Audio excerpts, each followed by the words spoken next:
আসসালামু আলাইকুম দর্শক, ঈদ মোবারক। আজকে একটা ভিন্ন ধরনের খবর উপস্থাপন করব। সেটা হচ্ছে যে বাংলাদেশের রাষ্ট্রপতি হচ্ছেন মোহাম্মদ শাহাবুদ্দিন এবং প্রধান উপদেষ্টা হচ্ছেন ডক্টর মোহাম্মদ ইউনূস। নিয়ম অনুযায়ী রাষ্ট্রপতি এবং সরকার প্রধান তারা জাতীয় দিবসগুলোতে একসঙ্গে থাকেন বা কাছাকাছি থাকেন বা মাঝে মধ্যেই তারা বৈঠক করেন। কিন্তু সাম্প্রতিক সময় দেখা যাচ্ছে যে একেবারেই আলাদা। এমনকি আজকে যে ঈদের নামাজ আদায় করা, সেটাও আলাদা আলাদাভাবে অনুষ্ঠিত হলো। রাষ্ট্রপতি বঙ্গভবনেই নামাজ পড়লেন, আর প্রধান উপদেষ্টা জাতীয় ঈদগাহে তিনি নামাজ আদায় করলেন। অথচ জাতীয় ঈদগাহ এমন একটা জায়গায়, সেটা তার কাছাকাছি অবস্থান প্রধান উপদেষ্টার বাসভবন যমুনা, কাছাকাছি অবস্থান বঙ্গভবন। দুজনেই আসতে পারতেন, দুজনেই পাশাপাশি দাঁড়িয়ে নামাজ আদায় করতে পারতেন। এটা অন্য কোনো আলাদা আলাদা নামাজ পড়া, এটা কোনো অপরাধ না।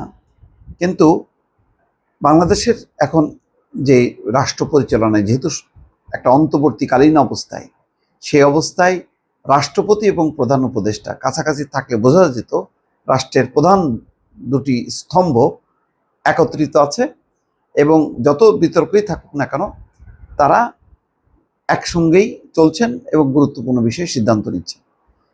খেয়াল করবেন যে 21শে ফেব্রুয়ারি শহীদের বেদিতে, অর্থাৎ কেন্দ্রীয় শহীদ মিনার ঢাকা বিশ্ববিদ্যালয়ের প্রাঙ্গণে, সেখানে রাষ্ট্রপতি শাহাবুদ্দিন পুষ্পস্তবক অর্পণের পর, তারপরে চলে যাবার পর প্রধান উপদেষ্টা আসেন পুষ্পস্তবক অর্পণ করতে। অতীতে আমরা কি দেখেছি যে রাত 12টার আগেই রাষ্ট্রপতি এবং প্রধানমন্ত্রী আসেন, তারা পাশাপাশি দাঁড়িয়ে থাকেন, তারপরে রাষ্ট্রপতি দেন, দিয়ে তিনি চলে যান বা ফিরে আসেন, প্রধানমন্ত্রী পুষ্পস্তবক অর্পণ করে আবার ফিরে আসেন, তারপরে দুজন শুভেচ্ছা বিনিময় করেন বা হালকা কথাবার্তা বলে তারপর যার যার গন্তব্যে চলে যান। কিন্তু 21শে ফেব্রুয়ারি একেবারেই ব্যতিক্রম। আমি জানি না 26শে মার্চ তারা একসঙ্গে ছিলেন কিনা, নাকি তেমন আগে পরে ছিল।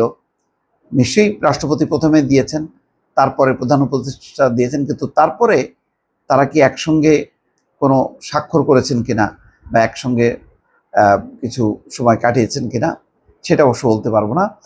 কিন্তু এটা প্রমাণিত সত্য যে আগের প্রোটোকল অনুযায়ী প্রধানমন্ত্রী যতবার বিদেশ যেতেন, ফিরে আসার পর সেই বিদেশ সফরের অগ্রগতি নিয়ে তিনি রাষ্ট্রপতির সঙ্গে সৌজন্য সাক্ষাৎ করেন। কিন্তু এখন কিন্তু একেবারেই না। এই যে চীন সফর গেলেন, আরও কয়েকটা সফর করেছেন প্রধান উপদেষ্টা, তিনি কিন্তু বঙ্গভবনে যাননি, রাষ্ট্রপতির সঙ্গে সাক্ষাৎ করেননি। এমনকি রাষ্ট্রপতি আয়োজিত যেই সম্বর্ধনার অনুষ্ঠানগুলো হয়, সেই অনুষ্ঠানেও প্রধান উপদেষ্টাকে দেখা যায়নি।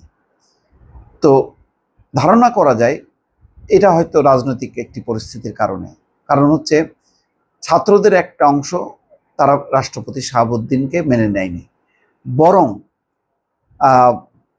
মতিউর রহমান চৌধুরীর যে একটি লেখা, যে উনি তো পদত্যাগ করে যাননি, উনি তো পদত্যাগপত্র না দিয়ে চলে গেলেন, আমাকে কিছুই বলে যাননি, এরকম একটি লেখা পড়ার পর এই যে কেন তিনি এই কথাটা বললেন যে পদত্যাগপত্র দিয়ে যাননি, তার মানে হচ্ছে যে এটা ইচ্ছা করেই শাহাবুদ্দিন বলেছেন যাতে একটা সংকট বাধে, এবং তিনি যেহেতু পদত্যাগ করেননি তার মানে তিনি এখনো প্রধানমন্ত্রী। এই কথা বলার মধ্য দিয়ে রাষ্ট্রপতি শাহাবুদ্দিন একটা চক্রান্ত করছেন, ষড়যন্ত্র করছেন, এই অভিযোগ তুলে বিপুল আন্দোলন হলো।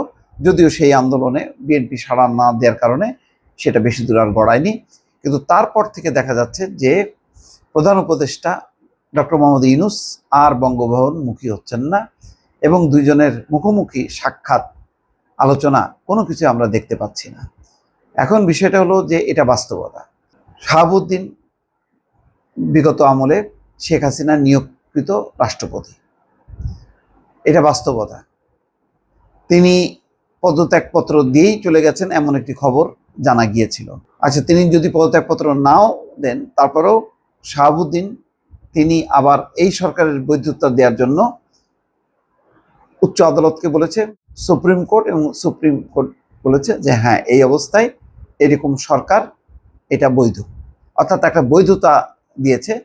এটা কিন্তু রাষ্ট্রপতির হস্তক্ষেপেই সুপ্রিম কোর্ট, তখন ওবায়দুল হাসান ছিলেন প্রধান বিচারপতি, যদিও পরবর্তী সময় তিনি পদত্যাগ করেছেন, কিন্তু তিনি এই বৈধতা দিয়ে গেছেন এবং তারপর তিনি পদত্যাগ করেছেন। তো এখন পর্যন্ত যে কোনো সংকটকালে বা যে কোনো শপথ অনুষ্ঠান কোনো কিছুতেই কিন্তু শাহাবুদ্দিন একেবারে রাষ্ট্রের যে প্রোটোকল, যেই নিয়ম মাফিক যা যা প্রধান উপদেষ্টা তার সুপারিশ ক্রমেই তো তিনি সবকিছু স্বাক্ষর করেন, সেভাবেই কিন্তু করে যাচ্ছেন। কিন্তু তারপরেও ওই যে ছাত্রদের একটা অংশ শাহাবুদ্দিনকে স্বৈরাচারের দোষর বলছে, সেই কারণে একটা দূরত্ব তৈরি হয়ে আছে, অথবা নিজে থেকেই এটি হয়ে গেল কিনা, এটা প্রধান উপদেষ্টা ডক্টর মোহাম্মদ ইউনূস তিনি মানে আগ্রহী নন কিনা, নাকি ছাত্রদের বা রাজনৈতিক পরিস্থিতি বিবেচনায় তিনি অফ হয়ে আছেন, এটা পরিষ্কার না। কিন্তু মাঝে মধ্যেই যখন নাকি জাতীয় দিবসে, যখন নাকি রাষ্ট্রপতি এবং প্রধান উপদেষ্টা মানে কাছাকাছি হচ্ছেন না বা মুখোমুখি হচ্ছেন না, তখন মনে হচ্ছে যেন একটা দূরত্ব, একটা বিরোধ সেখানে দৃশ্যমান হচ্ছে, এবং এটা নিয়ে কিন্তু রাজনৈতিক অঙ্গনে রীতিমতো আলোচনা হচ্ছে। এবং সর্বশেষ আজকে ঈদের জামাতের মধ্য দিয়েও দেখা গেল যে ঈদের দিনেও রাষ্ট্রপতি এবং প্রধান উপদেষ্টা তারা একসঙ্গে ঈদের নামাজ আদায় করলেন না। এটাও আজকে দেশবাসী প্রত্যক্ষ করল। দর্শক ভালো থাকবেন, আবারও ঈদ মোবারক।